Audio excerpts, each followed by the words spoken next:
So met die hulp van ons vriende by Ecomed Medical, is dit ons grootste plesier om vir julle vandag te sê dat daai totaal van net so onder die 74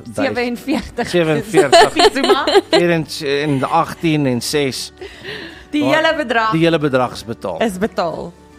En oom kan gaan vir daai operasie. Soos in môre. Soos in nou. As hulle 'n afspraak kry.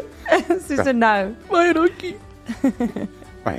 Julle weet nie wat dit vir ons beteken nie. Dit is net ons grootste voorreg en ja, dit is oom en Alice, julle is op die Here se hart en hy het julle storie oor sy se tafel gebring en Roan hulle se hart daar by Ecomed Medical oopgemaak. Yes, baie dankie. Om net weer oom se waardigheid terug te bring en dat oom weer kan gaan werk, soos oom wil, opstaan en besig wees oom.